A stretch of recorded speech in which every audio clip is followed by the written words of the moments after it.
Welcome back to the Sleepy Tea Book Club. Come inside and settle into the warm glow of the tea shop. Tonight the lamps burn a little lower and the air feels rich with spice and warmth. To balance the darkness of the tale we're about to wander into, I've brewed a cup of cinnamon rose tea, comforting and fragrant, a gentle anchor against the shadows. This evening we step into one of Edgar Allan Poe's most vivid and haunting visions, a story painted in colours and candlelight where beauty and fear dance side by side. The Masque of the Red Death is not a tale of quiet dread, but of dark splendour, a masquerade glittering at the edge of the inevitable.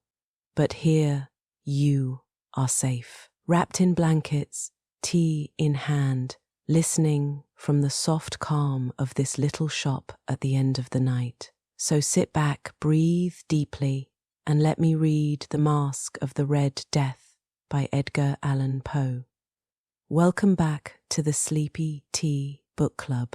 Come inside and settle into the warm glow of the tea shop. Tonight the lamps burn a little lower, and the air feels rich with spice and warmth.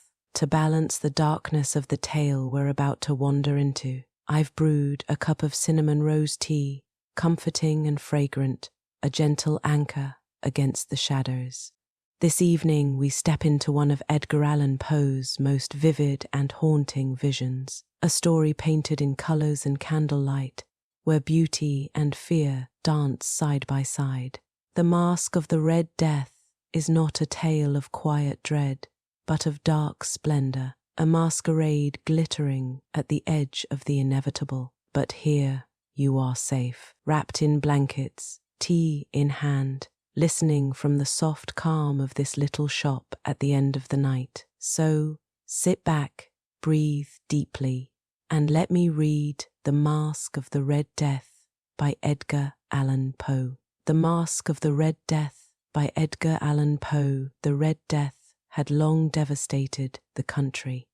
No pestilence had ever been so fatal or so hideous. Blood was its avatar, and its seal the redness and the horror of blood. There were sharp pains and sudden dizziness, and then profuse bleeding at the pores, with dissolution. The scarlet stains upon the body, and especially upon the face of the victim, were the pest ban which shut him out from the aid and from the sympathy of his fellow men. And the whole seizure, progress, and termination of the disease were the incidents of half an hour. But the Prince Prospero was happy and dauntless and sagacious. When his dominions were half depopulated, he summoned to his presence 1,000 hale and light-hearted friends from among the knights and dames of his court, and with these retired to the deep seclusion of one of his castellated abbeys. This was an extensive and magnificent structure, the creation of the prince's own eccentric yet august taste. A strong and lofty wall girdled it in. This wall had gates of iron. The courtiers, having entered, brought furnaces and massy hammers and welded the bolts. They resolved to leave means neither of ingress nor egress to the sudden impulses of despair or of frenzy from within. The abbey was amply provisioned. With such precautions, the courtiers might bid defiance to contagion. The external world could take care of itself. In the meantime, it was folly to grieve or to think. The prince had provided all the appliances of pleasure. There were buffoons, there were improvisatori, there were ballet dancers, there were musicians, there was beauty, there was wine. All these and security were within. Without was the Red Death. It was towards the close of the 5th or 6th month of his seclusion, and while the pestilence raged most furiously abroad, that the Prince Prospero entertained his 1,000 friends at a masked ball of the most unusual magnificence. It was a voluptuous scene, that masquerade, but first let me tell of the rooms in which it was held. These were 7 an imperial suite, In many palaces, however, such suites form a long and straight vista, while the folding doors slide back nearly to the walls on either hand, so that the view of the whole extent is scarcely impeded. Here the case was very different, as might have been expected from the Duke's love of the bizarre. The apartments were so irregularly disposed that the vision embraced but little more than one at a time.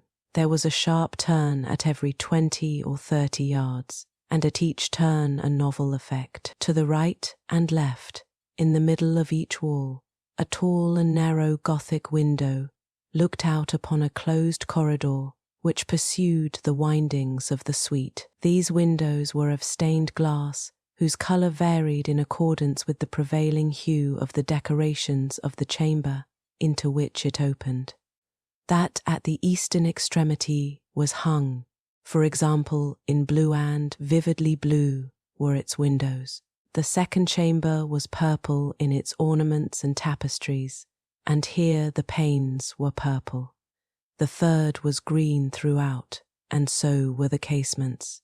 The fourth was furnished and lighted with orange, the fifth with white, the sixth with violet. The seventh apartment was closely shrouded in black velvet tapestries that hung all over the ceiling and down the walls, falling in heavy folds upon a carpet of the same material and hue.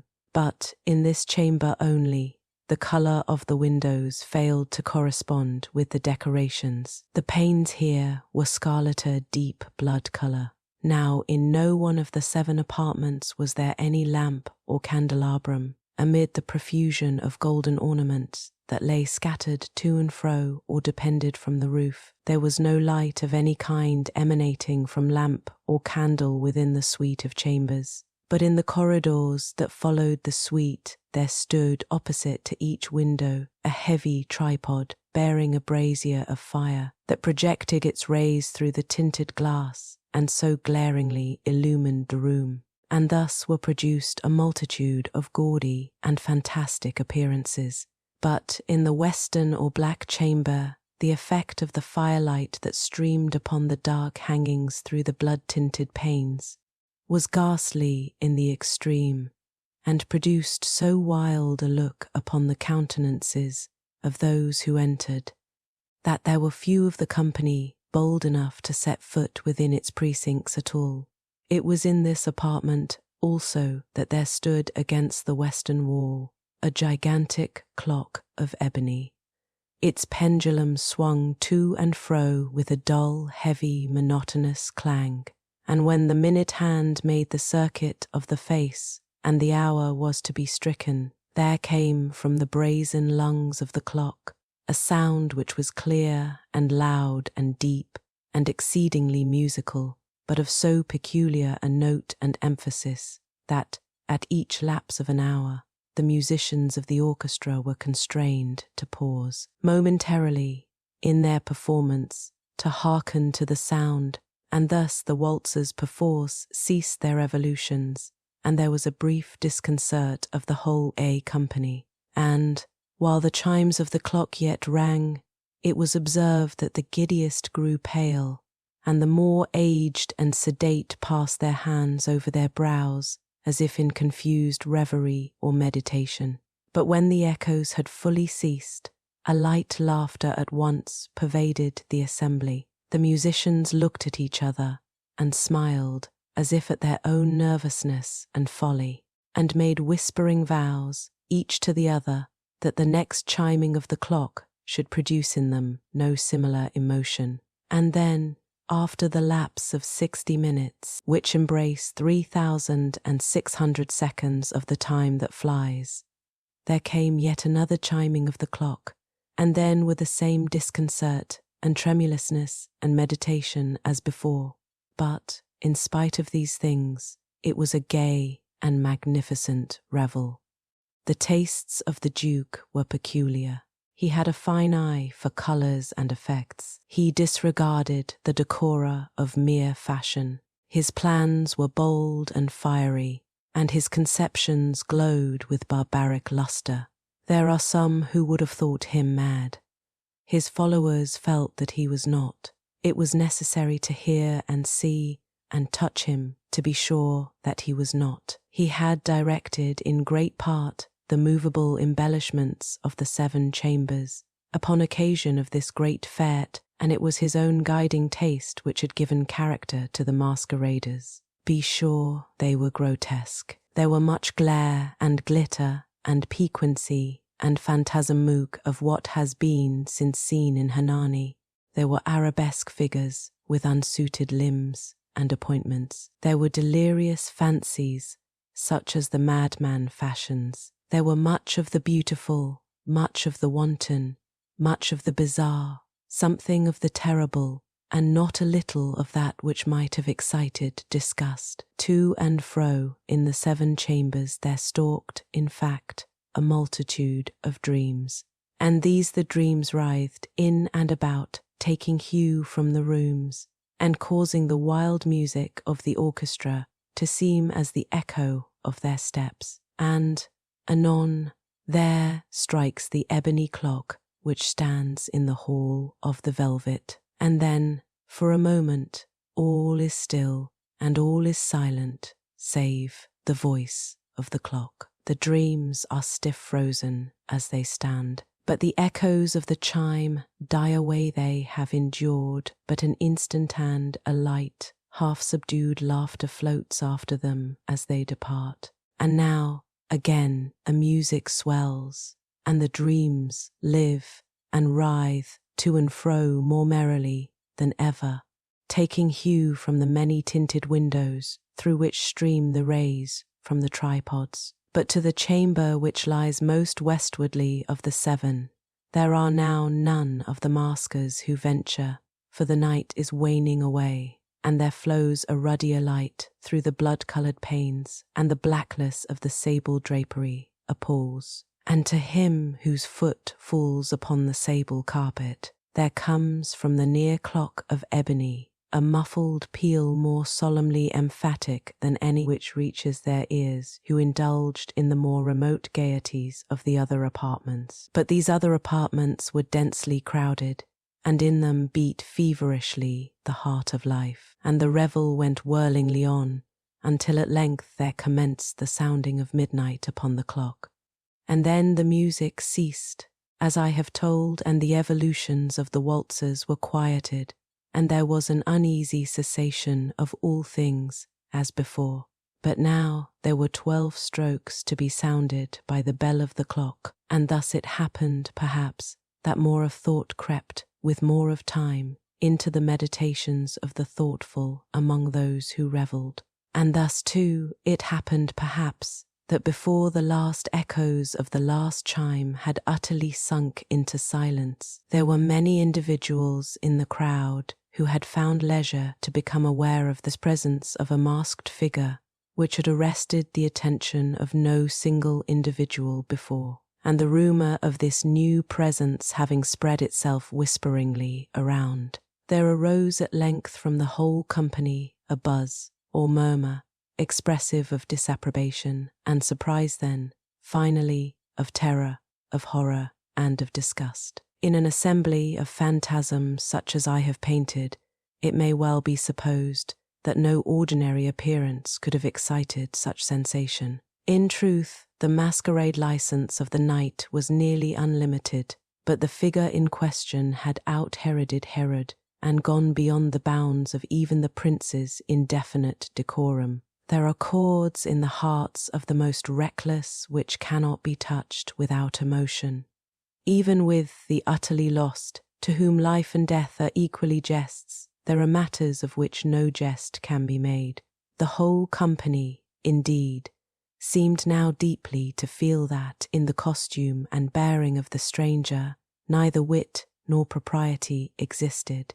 The figure was tall and gaunt, and shrouded from head to foot in the habiliments of the grave. The mask which concealed the visage was made so nearly to resemble the countenance of a stiffened corpse that the closest scrutiny must have had difficulty in detecting the cheat. And yet all this might have been endured, if not approved, by the mad revellers around. But the mummer had gone so far as to assume the type of the Red Death. His vesture was dabbled in blood, and his broad brow, with all the features of the face, was besprinkled with the scarlet horror.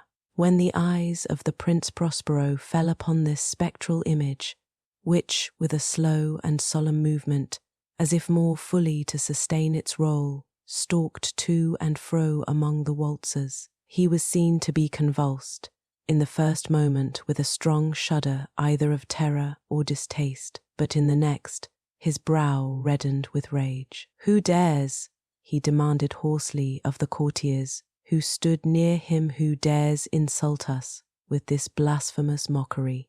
Seize him and unmask him, that we may know whom we have to hang." At sunrise, from the battlements, it was in the eastern or blue chamber in which stood the Prince Prospero as he uttered these words. They rang throughout the 7 rooms loudly and clearly, for the prince was a bold and robust man, and the music had become hushed at the waving of his hand. It was in the blue room where stood the prince, with a group of pale courtiers by his side. At first, as he spoke, there was a slight rushing movement of this group in the direction of the intruder, who at the moment was also near at hand, and now, with deliberate and stately step, made closer approach to the speaker.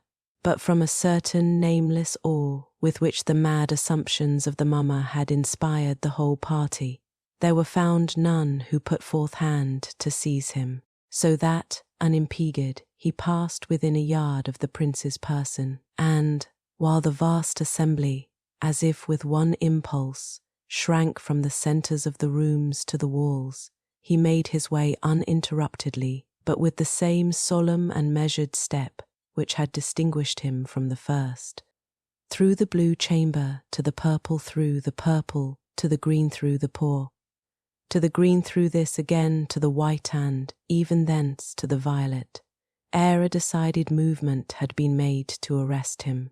It was then, however, that the Prince Prospero, maddening with rage and the shame of his own momentary cowardice, rushed hurriedly through the 6 chambers, while none followed him on account of a deadly terror that had seized upon all. He bore aloft a drawn dagger, and had approached, in rapid impetuosity, to within 3 or 4 feet of the retreating figure, when the latter, having attained the extremity of the velvet apartment, turned suddenly and confronted his pursuer. There was a sharp cry, and the dagger dropped gleaming upon the sable carpet, upon which, instantly afterwards, fell prostrate in death the Prince Prospero. Then, summoning the wild courage of despair, a throng of the revellers at once threw themselves into the black apartment, and, seizing the mummer, whose tall figure stood erect and motionless within the shadow of the ebony clock, gasped in unutterable horror at finding the grave cerements and corpse-like masque, which they handled with so violent a rudeness, untenanted by any tangible form, and now was acknowledged the presence of the Red Death. He had come like a thief in the night, and one by one dropped the revellers in the blood-bedewed halls of their revel, and died each in the despairing posture of his fall.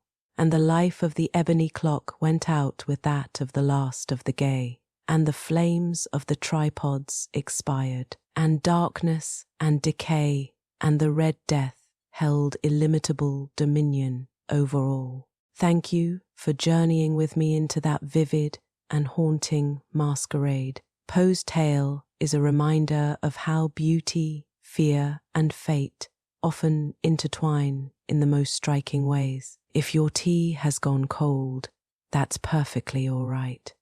If your eyelids are heavy, let sleep take you gently. And if you're still awake, feel free to stay for another story, something soothing or something equally shadowed. Tell me in the comments what tea you enjoyed tonight and which tale you'd like to drift into next. Rest softly, dream deeply, and I'll see you again soon here at the Sleepy Tea Book Club.